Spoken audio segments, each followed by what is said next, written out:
السلام عليكم ورحمة الله تعالى وبركاته، والصلاة والسلام على أشرف المرسلين. مرحبا بكم معي من جديد أخواتي في قناتكم مطبخ حسناء سليف. كنتمنى يلقاكم هذا الفيديو بخير وعلى خير، في أحوال طيبة وصحة جيدة بإذن الله. تنرحب بجميع الأخوات اللي انضموا للقناة، وتنرحب بالأخوات اللي كانوا معي منذ بداية القناة. كنشكركم شكر كبير بزاف بزاف على حسن المتابعة ديالكم، على تعليقاتكم وعلى التشجيع ديالكم وعلى كلامكم الطيب، فشكرا شكرا لكم أخواتي.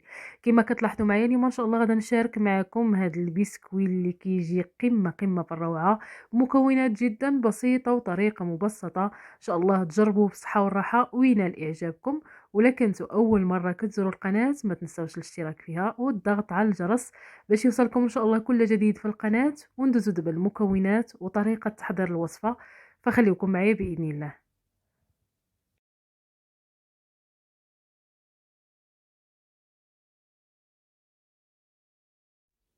فكيبقاو اخواتي هادو هما المكونات اللي غنحتاجو في هاد بسكويت دوازاتاي.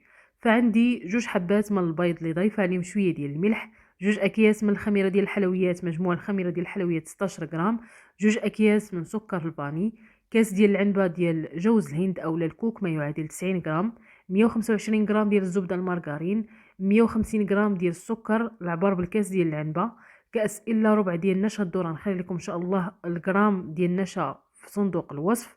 عندي كاس ونص ديال الزيت، وعندي 650 غرام ديال الدقيق. هي اللي هزت لي هاد المكونات هادو على حسب النوعيه ديال الطحين. ونتلاقى بكم ان شاء اذا الله غنبداو اخواتي على في بركه المرحله الله. التاليه، اول شيء فخليكم غادا معايا ناخذ باذن الله. الزبده تكون بحراره المطبخ باش كيسهل علينا انها تخدم لينا دغيا. غنوضع 150 غرام ديال السكر، وغادا نضيف 2 اكياس من سكر الفاني. غنخدم المكونات مع بعضها مزيان بهاد الطريقه هذه حتى كنحصلوا على واحد الخليط اللي تيكون مخدوم مزيان تقريبا كريمي.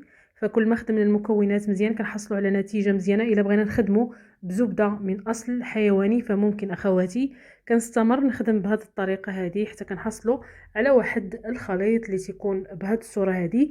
في المرحله التاليه غادا نضيف 2 حبات من البيض اللي ضايفه عليهم شويه ديال الملح، وغادا نستمر نخدم المكونات مزيان بهذه الطريقه هذه. فهاد البسكويت دوازاتاي كيجي قمه قمه في الروعه، تيجي خفيف وكيعطي كميه مهمه ودغيا تيوجد ما تياخذش نهائيا وقت طويل في التحضير. ضفت هنا كاس ديال العنبه ما يعادل 150 غرام ديال الزيت. غنستمر نخدم المكونات مزيان بهذه الطريقه هذه حتى نحصلوا على واحد الخليط اللي تيكون منسجم. فواحد النقطه نسيت ما ذكرتهاش، الا كان عندنا جوز الهند اولا الكوك اللي تيكون شويه غليظ ممكن اننا نطحنوا الكوك بعد ما تيتحمر تيبرد مزيان، عاد كنطحنوا الكوك. الا كان الكوك اللي تيكون يعني رقيق فماشي مشكل، يعني انا ما احتاجيتش نهائيا نطحن الكوك لان الحبات رقاق. صافي وضفت كاس الا ربع ديال النشا، ونستمر نخدم المكونات مع الكوك مع النشا مزيان. في هذه المرحله هذه ضفت الخميره ديال الحلويات 16 غرام، وبديت كنضيف في الدقيق. ودائما كما دائما تنخدموا الطحين تنضيفوه على دفعات كثيره باش كنتحكموا في القوام ديال العجين، وايضا ما طلقش لينا العجين الزيت في المرحله الاخيره مني نبداو خدامين. كما كتلاحظوا معايا اخواتي يعني ما كندلكوش العجين، وانما غير تندخلوا العجين بهذه الطريقه هذه. ونتلاقى بكم في المرحله التاليه باذن الله. فكنحصلوا على عجين اللي تيكون عجين لين تقريبا بحال العجين ديال الصابلي، لاننا غنطلقوا هذا العجين هذا ما بين 2 ورقات في هذه المرحله هذه كما كتلاحظوا معايا. فطلقت العجين في السمك اللي يكون رقيق، وخديت هذا المرشم اللي تيكون في القطاعه ديال البصله. يعني انا كنت نسيت وقلت القطاعه ديال البطاطا في الفيديو ديال البسكوي اللي كنت خدمت معكم. فعاد انتبهت ان راه المرشم ديال القطاعه ديال البطاطا عندي فيه هاد المربعات هادو كبار. المهم بحال بحال يا اما نخدموا بهذا المرشم هذا اولا بمرشم كيتباع بحال هكا فيه هاد المكعبات هادو متوفر اخواتي في الاسواق، فتا هو كيعطي نفس النتيجه. خديت هاد المربع اللي كنخدمو في المعمول باش يجيني شويه الحجم كبير، فلا كان المربع كبير يكون احسن. فكنستمر نحط حدايا في اللاطه اللي تكون مدهونه بشويه ديال الزيت. وهاد الوقيته هادي راه الفران شاعل على درجه حراره متوسطه، غير الفرن ديال الغاز هو دائما اللي تنخدم به. فلاحظوا معايا اخواتي السمك، فهذا هو السمك اللي خدمت به. واخا كاين 2 اكياس ديال الخميره ديال الحلويات، فهاد الدوازاتي هذا ما كيضاعفش لينا الحجم ديالو بشكل كبير. فغادا نستمر اخواتي بهذه الطريقه هذه حتى نكمل الكميه كلها. ونتلاقى بكم ان شاء الله في المرحله التاليه، فخليكم معايا باذن الله. فتبقى اخواتي هذا هو الشكل ديال البسكويت دوازتي بعد ما تيطيب. فالطريقه ديال الطياب عندها دور كبير بزاف بزاف في اللون اللي كتاخذ لينا الحلويات او المعجنات بصفه عامه. دائما الحلويات ما كننزلوها للاسفل او لا كنشعلوا العافيه في الوجه ديال الحلويات او المخبوزات حتى كتحمر لينا من الاسفل، وكيبدا التحمار تيدور لينا على الحلوى مع الجناب. فديك الساعه يعني نشعلوا العافيه في الوجه ديال الحلويات وكنقصوا البوطه وكنبقاو ندوروا اللاطه. فبهذه الطريقه هذه كنطيحوا لون موحد في التحمار ديال الحلويات.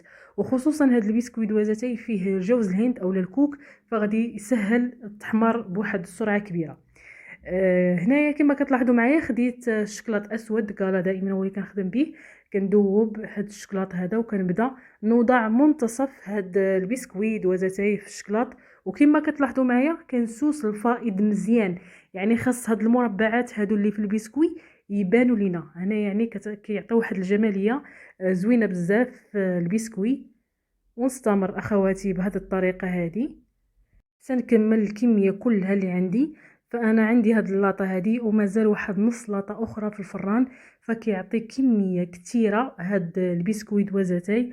وان شاء الله غادي يعجبكم وغادي يعجب حتى وليداتكم وغيبقى معتمد عندكم ان شاء الله. فنستمروا بهذه الطريقه هذه، خصوصا دابا الحال شويه بارد.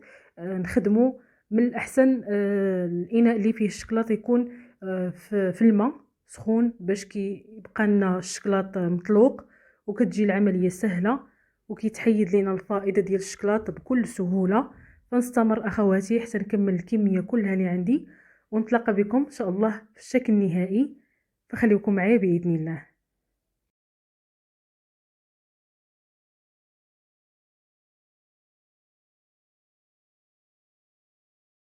فتبقى اخواتي هذا هو الشكل النهائي ديال البسكويت دوازتي اللي شاركت معكم اليوم. ان شاء الله تجربوه بالصحه والراحه وينال اعجابكم. فكيجي غزال غزال بزاف هاد دوازتي هذا اولا هاد بسكويت دوازتي، وان شاء الله غادي يبقى معتمد عندكم وحتى الوليدات الصغار غادي يعجبهم بزاف. واي حاجه اخواتي ما واضحاش مزيان ما مشروحاش مزيان خليوها لي ان شاء الله في التعاليق نجاوبكم عليها باذن الله.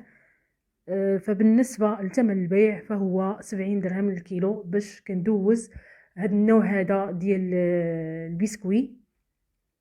وتبقى لكم الاختيار في التزيين وفي الاشكال اللي بغيتوا تخدموا بها تخدموا بها. بغيتوا تضيفوا للعجين الكاكاو فكنضيفوا العجين قبل ما نضيفوا الكميه كلها ديال الدقيق. كنضيفوا كميه من الدقيق مع الخميره ديال الحلويات كامله وكنخليو العجين شويه مرخوفه. كناخذوا قسم من العجين كنضيفوا ليه الكاكاو وكنكملوا الطحين اللي غنضيفوا في العجين الابيض، وكنزيدوا لا مازال خاص الطحين في العجين اللي ضفنا ليه الكاكاو. غير هو نردوا البال بزاف بزاف العجين اللي فيه الكاكاو، لان كاين الجوز الهند او كاين الكوك، ولا بغيتوا مثلا تعوضوا الكوك باللوز ممكن. فتبقى لكم الاختيار او الفلو كراميل او الكريمه ديال اللوتس، فكيبقى لكم الاختيار او البخاليني على حسب باش. وهنا غادا نحاول نقسم معكم واحد الحبه باش نقربكم اكثر للصوره.